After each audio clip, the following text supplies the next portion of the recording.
Hello, you guys, and welcome back to another episode of Mental Health with Megan. Of course, my cat has to make her guest appearance.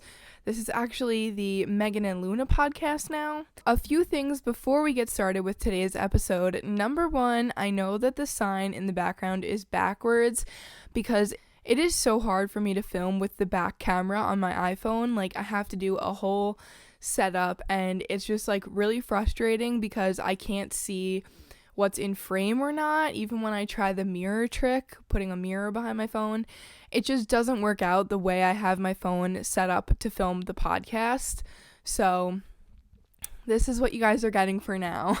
And second of all, I know I'm not sitting in the middle of the frame, but I want you guys to be able to see the sign. That's why I'm kind of sitting off center. I'm trying out new things still, trying to perfect the podcast. And also it snowed out last night, so it's pretty cold here, and I just want to say I'm wearing my unbothered and cozy. That's what it says right here. It's hard to see on camera, but I'm wearing my unbothered and cozy Sherpa from Miss Remy Ashton. And I love Sherpas in general, but this is literally the comfiest Sherpa I have ever put on in my entire life, and it keeps me so warm during the winter months.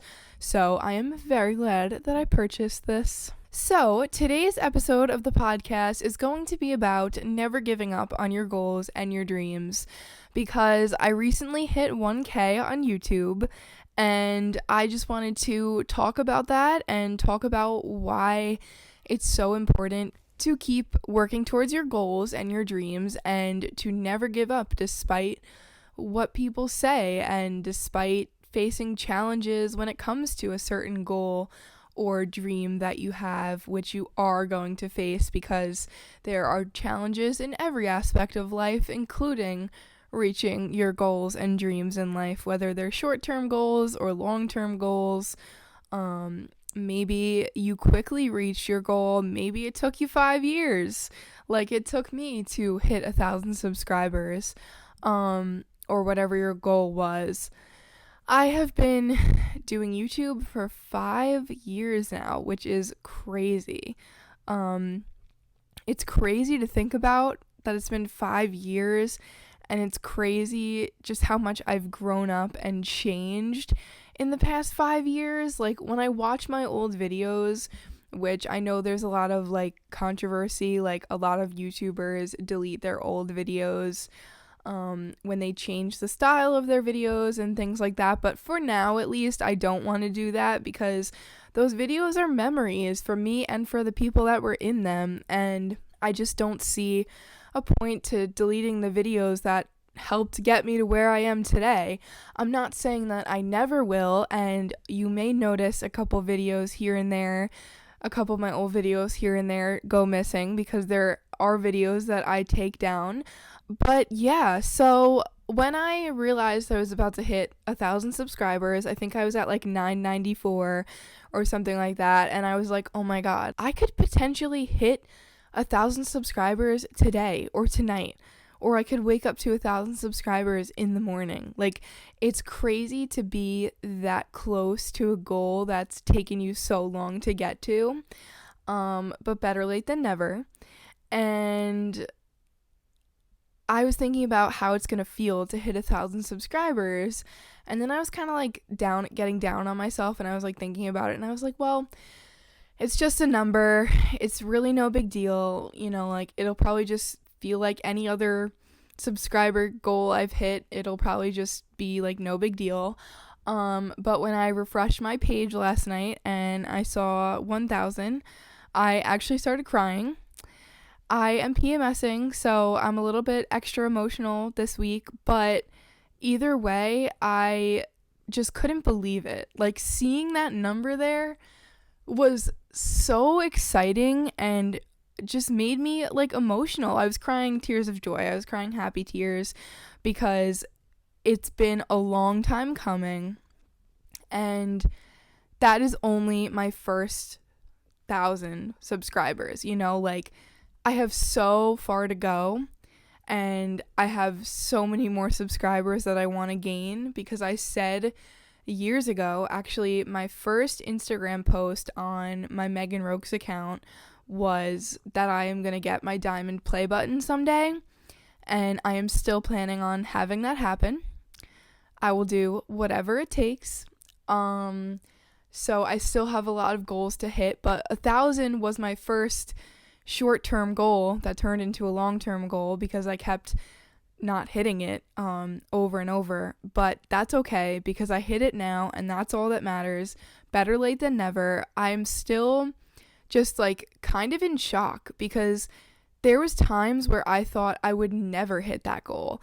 Like, I did do a post on Instagram where I did talk about a lot of this, but I just wanted to talk about it on my podcast so I could kind of get my words out better, and like it will make more sense if I'm saying it, I kind of feel like.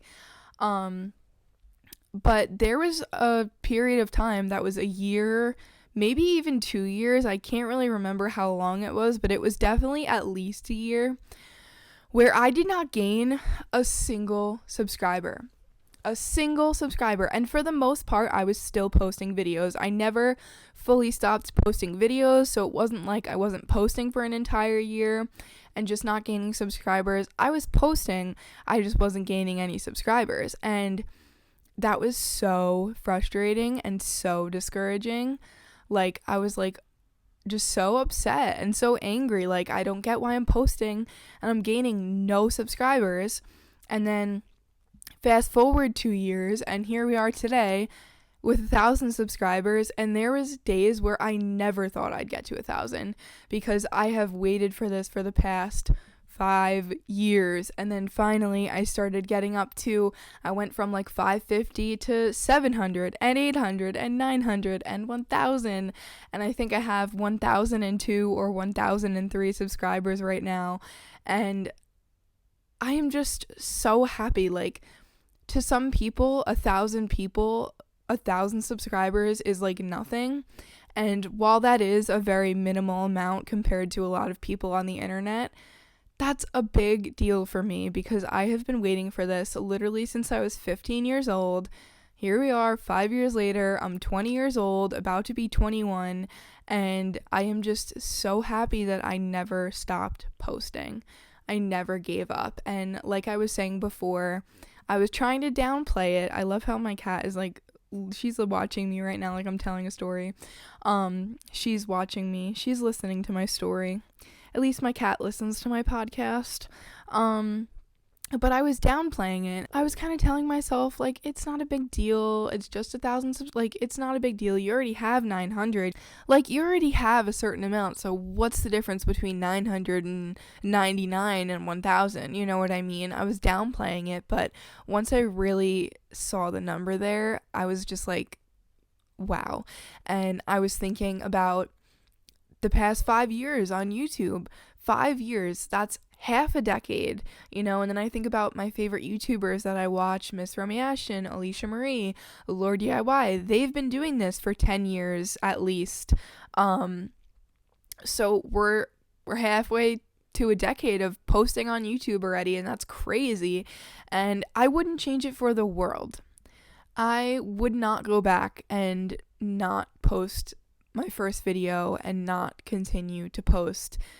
I wouldn't change it for the world, even though when I was younger, there was times where I thought that I should stop doing this because it wasn't worth it at the time, because I was getting bullied so bad in middle school and high school. And I was already getting bullied in middle school, and then I was already getting bullied in high school, and then when people found out about my YouTube channel, they kind of like had something else to bully me about. I was picked on a lot. I was an easy target. I had no siblings. I was very shy. I had like 3 friends. I didn't talk really to anyone except my friends. So I was kind of just like mysterious. Like, nobody really knew much about my life. So when I started posting on YouTube, I opened myself up. You know, I was vulnerable on YouTube. I posted some of the best and worst moments of my life on YouTube, and people picked my videos apart. People found ways to rip me apart and rip apart my videos and say awful things about them to my face and behind my back. And as a 15-year-old girl, that hurt. I couldn't understand why people hated me so much. Like, it just made me feel like everybody hated me. Every single day I went to school, people would say something. They would make fun of my singing videos and say that I was a horrible singer. They would play my songs in study hall and make fun of them. Like, every one of those people, and there's a lot of like specific people that I remember saying these things and making fun of me. People would come up to me and ask me for autographs in my hallway because they thought that they were being really funny, and people would scream Megan Rokes in the hallway of my high school. People would try to like be friends with me so they could get closer with me and get more like information about my life. And there was one person in particular that I remember who tried to start being my friend, and I never liked them as a person. I don't know why. I didn't really have a specific reason, but they were just one of those people that I just didn't like. And then they tried to start being my friend, and I had very few friends, and I kind of fell for it more than once. I kind of fell for it where I let people into my life that I shouldn't have, and I let people become my friends that I shouldn't have. And I was, telling them things and talking to them, and then I would find out that they were talking shit about me behind my back, or they were making fun of the things that I was sending them, and they were making fun of me behind my back, and that hurt. And fast forward like 3-4 years, I found out that this one person was actually transgender and transforming. And that was kind of like a light bulb moment for me. That was kind of like a wow, like that person was really unhappy with their lives. They were really unhappy with themselves at the time that they were taking the time of day to make fun of me and my life. Sit down. They were not happy with themselves or their own life at all.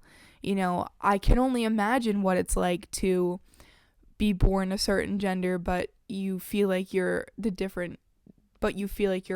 other gender. I can't say I know what that's like, but I can imagine that it feels really shitty. And it made so much sense to me. Like, all of a sudden I was just like, wow, like, now I know it's true that the people who were making fun of me were either jealous of me or they were really miserable. Really, really miserable, because people that spend a lot of time talking about other people and shit talking other people and saying awful, awful things about these people, those people that are saying these things, they're not happy with their own lives. And my therapist and people have always told me that. But in this situation, when I found out that that person had come out as trans, I was just like, wow, like, now I really know that that is true. Like, the people who said the worst things about me were the people who were the most unhappy about themselves and about their own life. Now, I had been involved in quite a bit of middle school drama before I started a YouTube channel, and like, I have no reason for that. But a lot of people I used to be friends with, I didn't get along with. And they didn't like me, and they shut me out. They stopped being friends with me. And I posted some things on social media that were not nice. So there were people that already disliked me, which is fine. I know now that that's fine, because there are always going to be people that don't like you. But there were already people that disliked me. And when I started getting bigger on YouTube, when I hit like 500 subscribers, these people were trying to kind of weasel their way back into my life all of a sudden. And I was like, huh. And even now, there's people from high school that like my posts, or hit me up, or ask me questions, or whatever. And I'm like, you hated me in high school. You said horrible things about me. But all of a sudden now, because I am at the beginning of being successful with the thing I'm doing, you want to be a part of my life again. And I have never let any of those people weasel their way into my lives, because if you couldn't support me back then I don't want or need your support now. So there's just a lot of interesting things that I was thinking about, because I thought about my past. When I was crying about hitting 1K, I was thinking about the past 5 years of my life, and I was thinking about the shy, depressed, lonely 15-year-old girl that said, let me upload a YouTube video. And I wasn't really too nervous. Of course I was a little nervous, but I was a depressed 15-year-old girl with nothing to lose. You know, like, I already didn't really have friends. I already was lonely and shy, so I had nothing left to lose, really. And YouTube was kind of another way for me to break out of my shell, for people to get to know me, for people to see my daily life and see the behind the scenes of my life and see the things that I don't really talk about all the time in person or at school or at theater or whatever, you know? So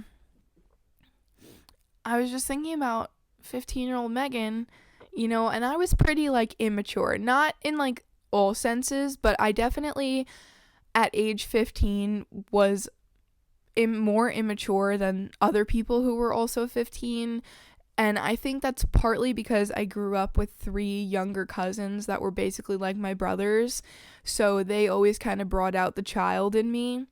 And just because of everything that happened in my life when I was younger, it took me a little longer to mature than it did other people. And when I was 15 and I started my YouTube channel, I was at a point in my life where I was doing anything I could to get people to like me. YouTube wasn't part of that, though. I didn't start a YouTube channel thinking people were gonna like me. I knew that I was gonna get hated on for it, and I knew that there was gonna be bullying because of it, so I hid it from people at school for a long time, and I don't know how, but eventually one person found it, and then everybody else found it, and that was that. There was no going back, and from that point on, I became Megan Rokes, and I wouldn't change it for the world, and I still go out in my community. I still live in the same place where I went to high school, and I still go out in the community, and I see people from high school, and they say, hi, Megan Rokes, and people still shout my name out in the stores and stuff sometimes, and, I had a girl come up to me in my gym about, like, 3 weeks ago, and she looked about 14 or so, and she was like, are you Megan Rokes? And I was like, yeah, and she was like, I watch your videos, and I was like, oh, thank you. And I still have people come up to me sometimes, not a lot, but here and there. I live in a pretty small town. I wouldn't ever want to not be Megan Rokes. So it's just very interesting to think about. It's just a lot to think about. Like, 5 years, although in the retrospect of life, if we live 70 or 75 or 80 years, 5 years seems like nothing. But 5 years is a long time at the same time. The past 5 years have also been the 5 most important years of my life so far. 15 through 20. So I turned 15, 16, 17, 18, 19, and 20. Those are all very transformational years for a person. Those are a lot of big birthdays. 16 is, you know, your big sweet 16. 18, you're a legal adult. 20, and I'm about to be 21, and I can legally buy alcohol. So those are just a lot of big years in a person's life. You know, like, I graduated high school. I started college. I'm about to graduate college with my associate's degree. I moved out. Like, just a lot of big things happened in my life in the past several years, in the past 5 years, and I just want to thank everyone who has been here for the past 5 years, those of you who are my friends or were my friends, and you guys were the first 500 people to subscribe to my channel. Even if you subscribed to my channel back in high school to make fun of me, you still subscribed and you were still watching and liking and viewing my videos, so thanks for that. It's just so crazy to me that it's been 5 years of posting my life on YouTube. And for the most part, especially now that I have a podcast, I am very open about a lot of my life. I talk about a lot of things on this podcast and on my YouTube channel, and I always have, and I always will. I have gotten a lot of backlash about my YouTube channel from friends and peers and my family, but that's okay. Because not everybody has to approve of me. Not everybody has to approve of what I do with my life and my free time. And I've gotten a lot of negative responses to me starting and having a YouTube channel from everybody in my life, from family, from friends, from literally everybody. And I also used to be ashamed of my YouTube channel when I first started, and when everybody found out, like when I went to school and I overheard people talking about it, I was like, oh my God, like I can never show my face at school again. Because I was so shy, and now people started knowing things about me and knowing more of what I was like outside of a school setting, and I was just so ashamed. And even like telling my first boyfriend about my YouTube channel, I was worried. I was like, well, what if he doesn't like me because I do this? What if he doesn't approve of it? What if he doesn't like it? What if he doesn't support it? And even my recent boyfriends and people that I date, it's a hard thing to bring up sometimes because I post a lot of my life on the internet, and not everybody wants to be in my videos, or not everybody I know even watches my videos. For the most part, a handful of my closest friends do not watch my videos, and I know that, and that's totally okay. But they are subscribed, and they do support me in ways that they can. Not everybody has time or wants to sit down and watch my vlogs and videos, and that's fine. But I was so ashamed of my YouTube channel for years, and when my family found out about it, I was like, oh my God. Like, when everyone was finding out about it, I was just ashamed of it. And I was just like, oh my God, like I don't want them to see that. But then you start to realize if you're posting this stuff, people are going to see it, and everyone's going to see it. And there's no way you can stop people from seeing it, because you could block someone, but they can make a fake account, or maybe they already have another account, or you can use YouTube not even signed in, like there's all these different ways people will find your content, even if you try to block them and try to make it so they can't see it. They will always be able to find a way to see it. So eventually I learned that the people in my life are gonna know about my YouTube channel, and whether they support it or not, that's okay. And if they don't want to be in my videos, they don't want to be in my videos. I still have a hard time vlogging when my friends are around, because I find it a little bit embarrassing, and vlogging in public, it can be a little bit embarrassing at times, but apparently that never changes. Even like Miss Romy Ashton, who's been doing this for 5 more years than I have, she still doesn't like vlogging in public, and I get it. And a lot of her friends are content creators, so it's a little bit of a different dynamic for her. But for me, I don't have content creator friends. I'm the only person that I know that's doing a YouTube channel. Which is fine, but it can be hard for me, and I totally respect everybody and anybody that I cross paths with. If they don't want to be in my YouTube video, that is completely fine with me. I'm not going to force people to be in my YouTube videos. And I greatly appreciate everyone in my past who has been in my YouTube videos, because that makes me so happy. Like, a person showing interest in my YouTube channel and in what I do makes me so, so happy. Like, Kira guest starring on my podcast made me so happy. And Haley, I filmed videos with Haley, my old friends. Like, there's been a decent amount of people that have been in my videos, and I appreciate that very much. But like, the whole point of this podcast episode is just to talk about my YouTube journey so far, kind of. And another thing that I have people say to me all the time, and I recently had someone say to me, was like, I watch your videos and I love watching your videos, but like, I've always wanted to do that. I've always wanted to start a YouTube channel, but I've been too nervous and I've been too scared. And I totally understand that, but my advice to you is, if you've been wanting to start a YouTube channel, start the channel, upload the video. You never know where it's going to take you in life. And even though I was getting hated on for my YouTube channel in school, it also kind of made me popular. not everybody hated Megan Rokes. There were some people who genuinely did enjoy watching my videos, and I had a ton of people coming up to me at homecoming and stuff, and everybody wanted to be in my vlog. So it kind of made me feel more loved and appreciated when I was in high school. Sometimes it made me feel the complete opposite, but sometimes it made me feel popular. Like, I was popular because of this YouTube channel. My whole school knew who I was, and not everybody gets to experience that. And for a person that had, only a few friends growing up in school, I made new friends. And in college, I'm thriving and made a ton of new friends. And it kind of made me popular in high school. Megan Rokes was kind of popular. And whether it was because people hated me and they were making fun of me or not, I still felt popular. And it was kind of cool. Everyone was talking about Megan Rokes. So, yeah, and I'm glad that I never let that stuff stop me. I never let it bring me down. Yes, there would be times where I would be upset about it, and it was hard. There was times where I was, like, really, really upset. I had to fight with my mom some days to let me stay home from school.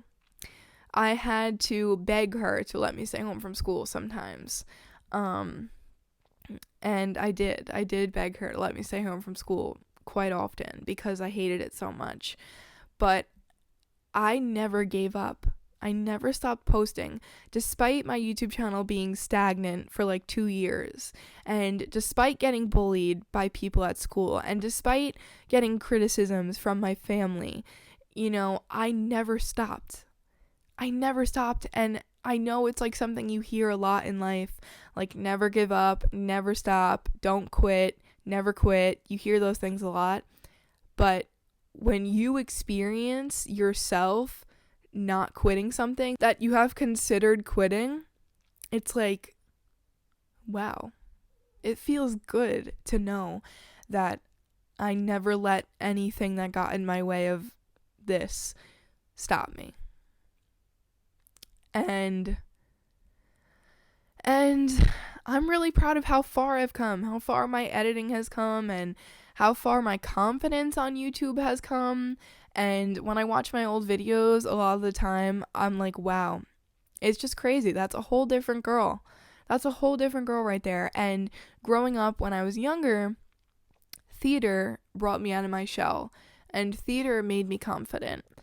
But YouTube did that for me more so, I feel like, in my older life, like in the past 5 years.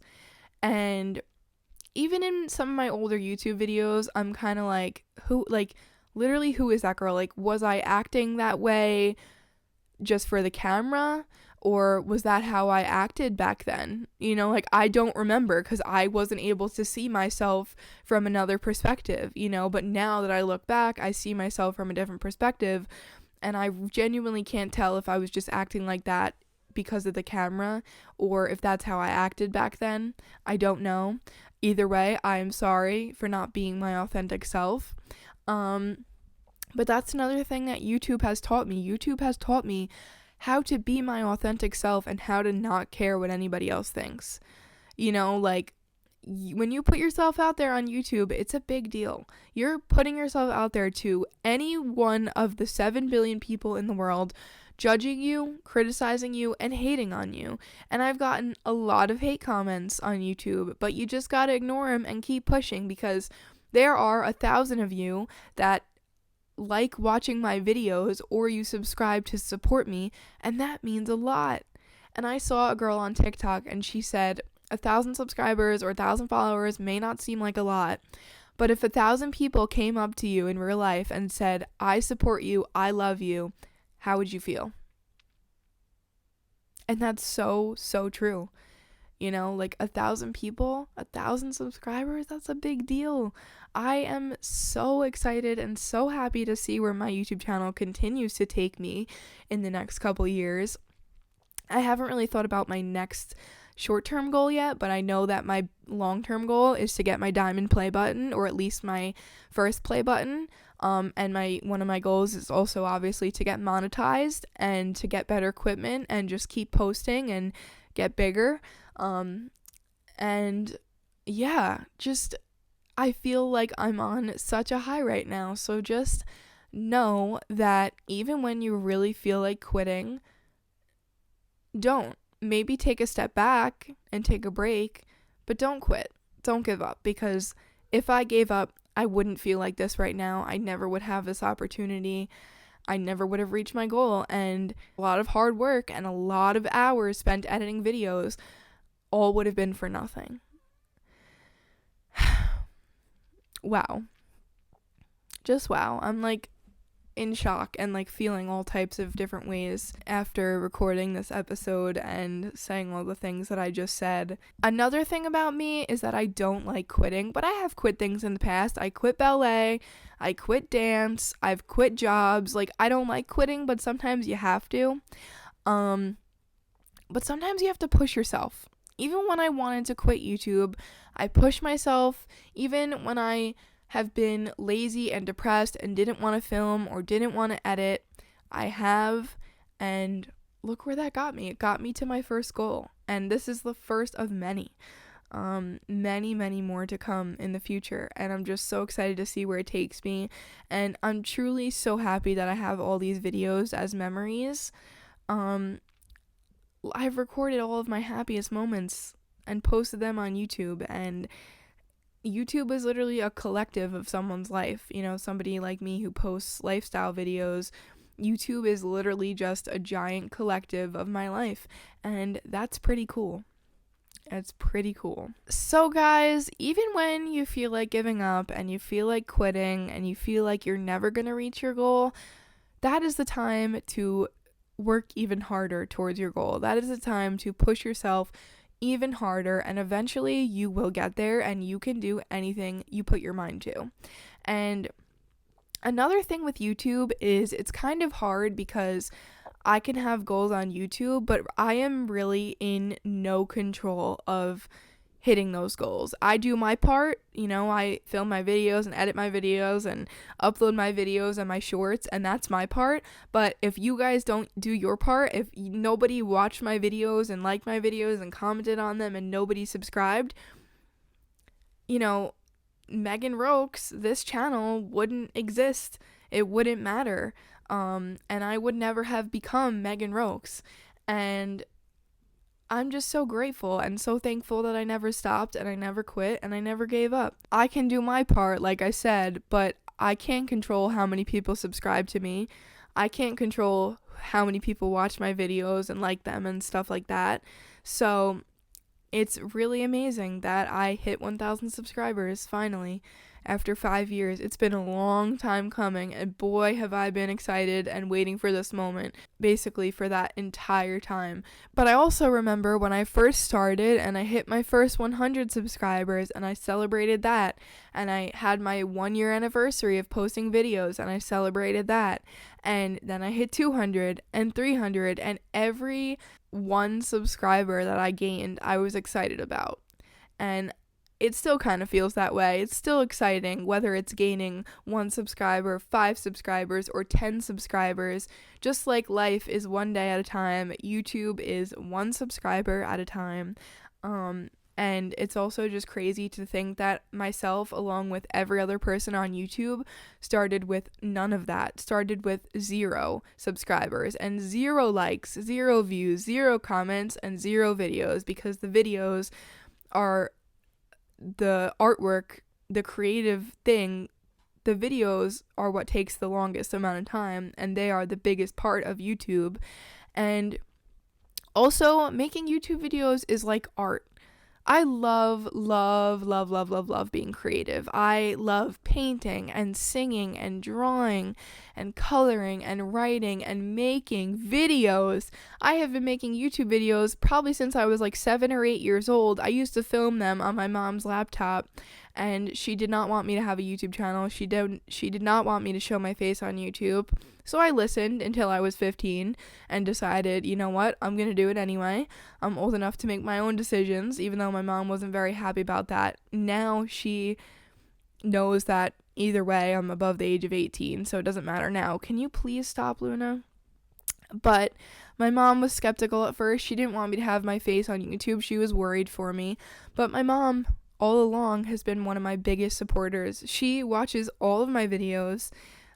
She comments on my videos. She shares my videos and my posts on social media. And I just love her so much because she really is, along with my best friends and stuff, she really is one of my biggest supporters. And, well, she is my biggest supporter. And that means the world to know that I may not have everyone's approval of my YouTube channel, but I have my mom's approval. Wow, that was a lot. I'm trying to just soak it all in and see if there's anything I forgot. I don't think so. I think that is all I have for you guys for this podcast episode today. And I just want to say again, thank you so much for 1,000 subscribers. I love each and every one of you, and I appreciate each and every one of you, and thank you for being here. And if you aren't already subscribed, make sure to click the subscribe button to join the Rokes fam. And I will see you guys in the next one. I love you guys so much. Remember, I could not do this without you. I love you guys so much. And make sure to follow me on Instagram and TikTok, which will be linked in the description down below. I love you guys so much, and I'll see you in the next one. Bye!